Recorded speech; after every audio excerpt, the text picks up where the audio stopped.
नमस्कार मु पद्मलाय शतपथी चका पिठा आज प्रस्तुत करने को जाऊँगी।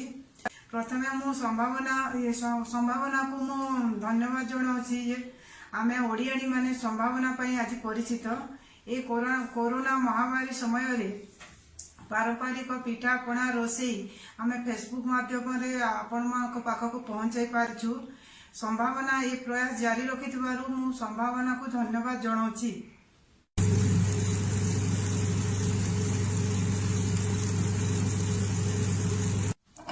मु चाउल बरा और चका पिठा तैयारी करने ये पिठू बाटिकी रखी 500 ग्राम चाउल रे 100 ग्राम बिरी पकईची ताकू बाटी सारला परे 6 घंटा बाहर रखिकी फुली गला परे बरा तैयारी हम। यहाँ ता मसला तैयारी करी आलू पुर जोटा कि चका पिठारे हम। टे धनिया पत्र टिके जीरा टिके जुआणी अदा और कंचा लंका छेचा टिके लुण टिके सोडा कड़े बसैली। कड़े गरम होला परे तेल पकेवा।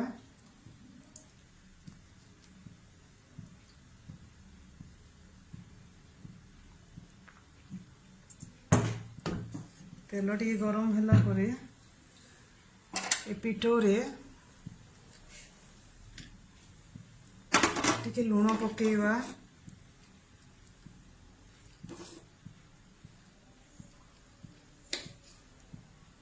टिके सोडा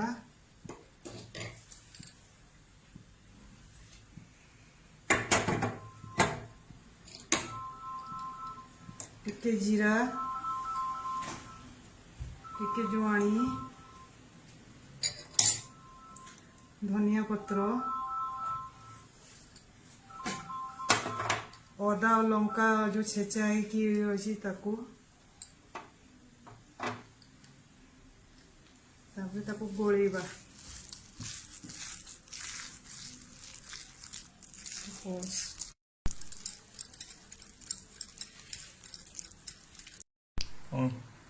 एबे तेल गरम हो गला एटा को फेंटी देइछि। देखन तो फुली की अछि। एतर गोटे पके की देखिबा यदि ऊपर को उठी आसिला जानिबा तेल गरम हेछि। तेल गरम हो गला नि इधर पकेइबा।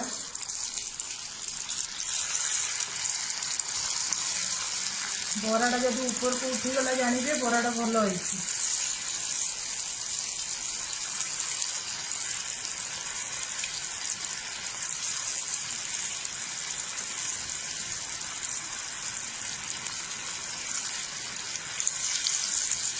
जिते बरा पकेइबा गैस टा टिके हाई रे थिबो।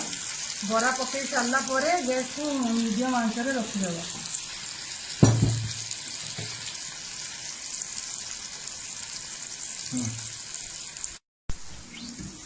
बरा हे आसलानी एबे आम बरा को एथर काढ़ी की रखिदेबा।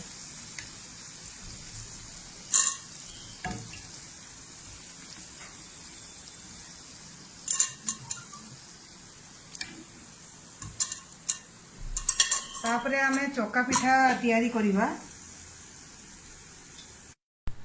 चका पिठा पे मसला जो प्रस्तुत करथली ताको एमती गोल गोल कर देइछि। से चाउल बरा जो करथिला सेही आण रे आमे ताको बुड़ेइबा। टिके एमती हाथ रे चेपा कर देबा। ताको एमती बुड़ेइबा।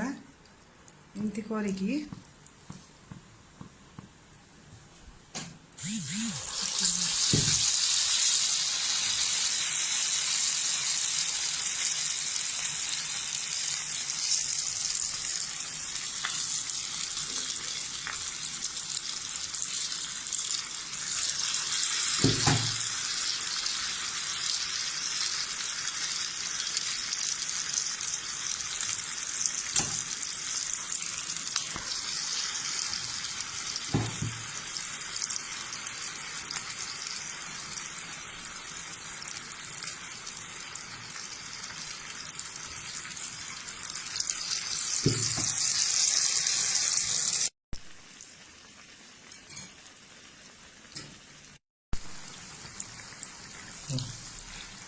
रेडी गला इटा भी गलानी ताकू काढ़ी दवा।